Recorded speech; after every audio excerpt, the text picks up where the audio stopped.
శ్రీ మైసూర్ చాముండేశ్వరి దేవి జ్యోతిష్యాలయం. సమస్యలతో చింతిస్తున్నారా? అయితే ఒక్కసారి గురూజీకి ఫోన్ చేయండి. అనారోగ్యంతో బాధపడుతున్నారా? ఆర్థికంగా ఇబ్బంది పడుతున్నారా? మనశ్శాంతి కోల్పోతున్నారా? విద్య, ఉద్యోగం, విదేశీ ప్రయాణం, ప్రేమ, పెళ్లి, సంతానం, భార్యాభర్తల మధ్య గొడవలు, అనుమానాలు రావడం, నరదృష్టి, కుజదోషం, చేతబడి, వశీకరణ, రావలసిన డబ్బులు రాకపోవడం, ఇళ్లు స్థలాలు అమ్ముడుపోకపోవడం, ఎన్ని సంబంధాలు చూసినా పెళ్లి ముడిపడకపోవడం, ఇలా ఎటువంటి సమస్యలకైనా అంజనం వేసి ఫోన్ ద్వారానే జ్యోతిష్యం చెప్పబడును. Cell number 9652484281. ఓం శ్రీ మాత్రే నమః. ఛానల్లోకి స్వాగతం అండి. ఏప్రిల్ 6వ తేదీ ఆదివారం శ్రీరామనవమి. కన్యా రాశి వారు స్నానం చేసే నీటిలో ఇది ఒక్కటి వేసుకొని మీరు స్నానం చేశారంటే జన్మజన్మల దరిద్ర దోషాలన్నీ కూడా తొలగిపోతాయి. ఎన్నో ఏళ్లుగా మీరు పడుతున్నటువంటి కష్టాలన్నింటికీ కూడా విముక్తి లభిస్తుంది. అపర కుబేరులుగా అవుతారు.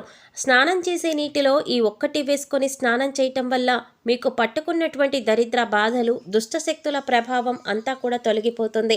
అలాగే శ్రీరాముడి యొక్క దివ్య ఆశీస్సులు కూడా మీరు పొందుతారు. లక్ష్మీ కటాక్షం, ఆర్థిక పురోగతి సాధించగలుగుతారు. అయితే కన్యారాశి వారు స్నానం చేసే నీటిలో శ్రీరామనవమి రోజున ఏది వేసుకుంటే అదృష్టం కలిసి వస్తుంది అనే పూర్తి వివరాలన్నీ కూడా ఈరోజు వీడియోలో మనం తెలుసుకుందాం. కానీ అంతకంటే ముందుగా మీరు కనుక మన ఛానల్ ఇప్పటి వరకు సబ్స్క్రైబ్ చేసుకోకపోతే సబ్స్క్రైబ్ చేసుకొని పక్కనే వచ్చిన బెల్ ఐకాన్ నొక్కి ఆల్ సెలెక్ట్ చేసుకుంటే మేము ఇలాంటి వీడియోస్ అప్లోడ్ చేయగానే ముందుగా మీకు నోటిఫికేషన్ వస్తుంది. అలాగే వీడియో నచ్చినట్లయితే లైక్ చేసి మీ ఫ్రెండ్స్ అండ్ ఫ్యామిలీ మెంబర్స్లో కన్యా రాశి వారు ఎవరైనా ఉంటే వారితో మర్చిపోకుండా ఈ వీడియోని షేర్ చేసుకోండి. అలాగే వీడియోని ఎక్కడా కూడా స్కిప్ చేయకుండా చివరి వరకు చూస్తేనే మేమేం చెప్తున్నామో మీకు పూర్తిగా అర్థమవుతుంది. ఇక వివరాల్లోకి వెళ్ళిపోతే శ్రీరామనవమి పండుగకు ఎంతో ప్రత్యేకత ఉంది. అంటే శ్రీరామనవమి పర్వదినం అనేది చాలా ప్రత్యేకతలు కలిగి ఉంటుంది.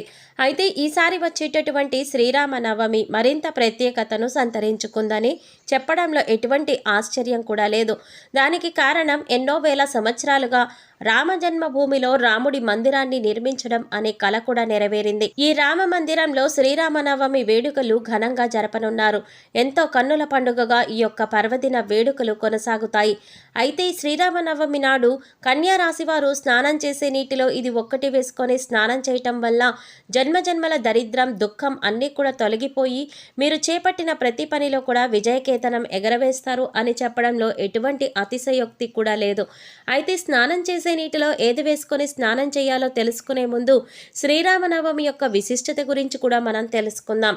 దశావతారాలలో 7వ అవతారంగా రావణ సంహారం కోసం శ్రీరాముడు వసంత ఋతువులో చైత్రశుద్ధ నవమి గురువారం నాడు పునర్వసు నక్షత్రంలో కర్కాటక లగ్నంలో మధ్యాహ్నం 12 గంటలకు జన్మించారు.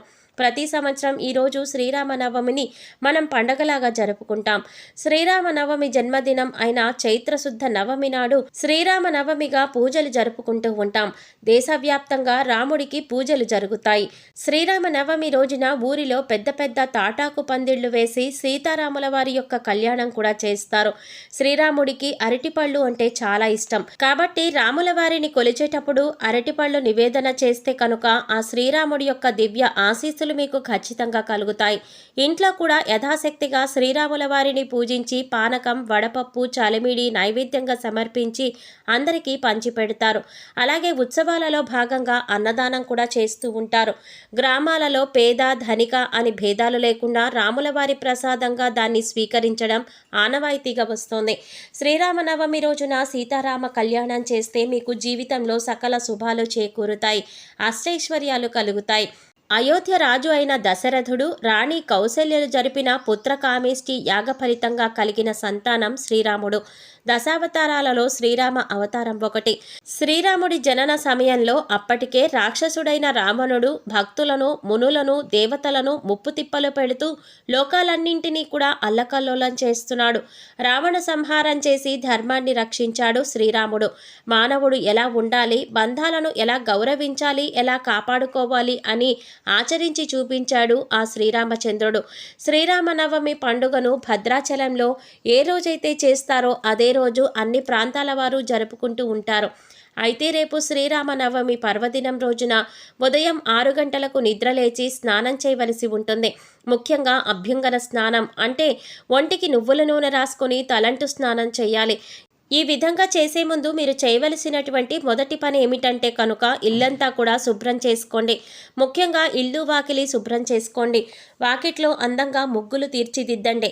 ఈ విధంగా ఇల్లు శుభ్రం చేసుకున్న తర్వాత మీరు స్నానం చేసే సమయంలో ఒంటికి కాస్త నువ్వుల నూనె రాసుకొని తలస్నానం చేయవలసి ఉంటుంది. వీలైతే తలకి షాంపూ కాకుండా కుంకుడుకాయలు ఉపయోగిస్తే ఇంకా మంచిది. ఈ విధంగా మీరు కుంకుడుకాయలతో తలస్నానం చేస్తే అది మీకు ఎంతగానో మేలు చేస్తుంది. అలాగే శ్రీరామనవమి పర్వదినం రోజు మీరు స్నానం చేసే నీటిలో మీ ఇంట్లో గంగాజలం కనుక ఉన్నట్లయితే 2 చుక్కల గంగాజలాన్ని వేసుకోండి. అయితే గంగాజలం అందరికీ కూడా అందుబాటులో ఉండకపోవచ్చు. అటువంటి వారు చిటికెడు పసుపు, చిటికెడు కుంకుమతో పాటు ఒక గులాబీ పువ్వును తుంపి ఆ రెక్కలను స్నానం చేసే నీటిలో వేసుకోండి.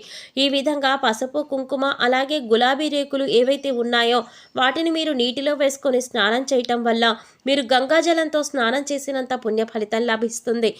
అలాగే వీలైన వారు నదీ స్నానం ఆచరించడం కూడా మంచిది. జాగ్రత్తగా నదీ స్నానం చేస్తే కూడా శుభ ఫలితాలు కలుగుతాయి. ఎందుకంటే ఈ విధమైనటువంటి పర్వదినం రోజుల్లో నదీ స్నానం ఆచరించడం వల్ల విశేషమైన పుణ్య ఫలితం లభిస్తుంది. ఈ విధంగా స్నానం చేసిన తర్వాత మీరు పసుపు రంగు దుస్తులు ధరించాలి. పూజా మందిరాన్ని, ఇంటిని మొత్తం కూడా శుభ్రం చేసుకోవాలి. అలాగే ఇంటి గడపలను, పూజా మందిరం యొక్క గడపను కూడా పసుపు కుంకుమలతో అలంకరించాలి. గడపకు ఇరువైపులా కూడా పుష్పాలను పెట్టాలి.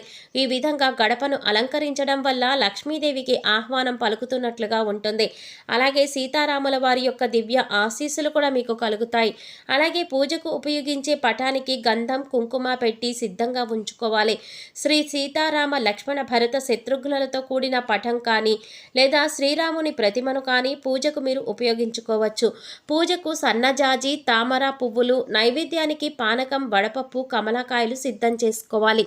పూజలో భాగంగా శ్రీరామ అష్టోత్తరం, శ్రీరామ రక్షా స్తోత్రం, శ్రీరామ సహస్రనామం, శ్రీమద్ రామాయణం, శ్రీరామాష్టకం వంటి స్తోత్రాలతో శ్రీరాముణ్ణి స్తుతించాలి.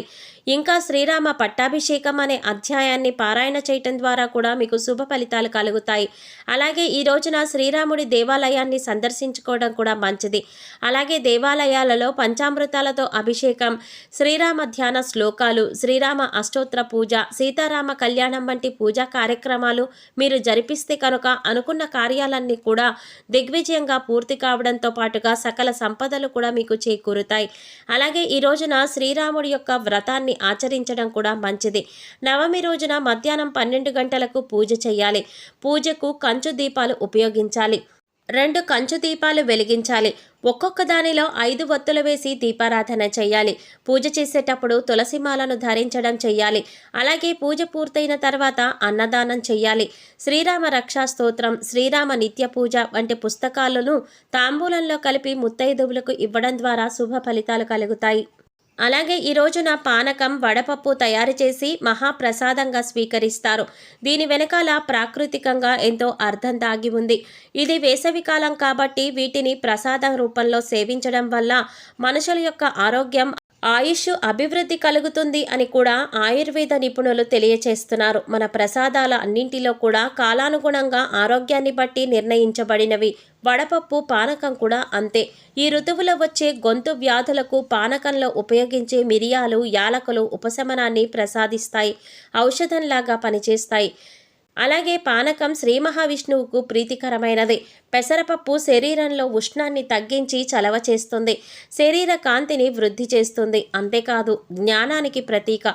పెసరపప్పుని వడపప్పు అంటారు. అంటే మండుతున్న ఎండలో వడకట్టకుండా వేడి నుంచి కాపాడుతుందని అర్థం. పెసరపప్పు బుధగ్రహానికి ప్రీతిపాత్రమైనది కాబట్టి ఈ రోజున ఈ పానకం, వడపప్పు వీటిని రాముల వారికి నైవేద్యంగా సమర్పించి ప్రసాదంగా స్వీకరించడం వల్ల ప్రకృతిలో మార్పు వల్ల వచ్చే అనేక రకాల వ్యాధుల నుంచి కూడా మనకి ఉపశమనం పొందవచ్చు. చూశారు కదండి శ్రీరామనవమి యొక్క విశిష్టత ఏంటి. అలాగే ఇంత గొప్ప విశేషమైనటువంటి పర్వదినం రోజున కన్యా రాశి వారు స్నానం చేసే నీటిలో ఏది వేసుకొని స్నానం చేయడం వల్ల సకల దోషాలు తొలగిపోయి అష్టైశ్వర్యాలు కలుగుతాయి అనే అంశాలను ఈ వీడియోలో మనం వివరంగా తెలుసుకున్నాం కదా.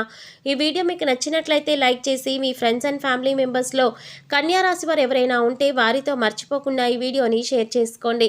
అలాగే ఇప్పటి వరకు మన ఛానల్ కనుక సబ్స్క్రైబ్ చేసుకోకపోతే సబ్స్క్రైబ్ చేసుకొని పక్కనే వచ్చిన బెల్ ఐకాన్ నొక్కి ఆల్ సెలెక్ట్ చేసుకుంటే మేము ఇలాంటి వీడియోస్ అప్లోడ్ చేయగానే ముందుగా మీకు నోటిఫికేషన్ వస్తుంది. మరో చక్కటి వీడియోతో మళ్ళీ కలుద్దామండి. ఓం శ్రీ మాత్రే నమః.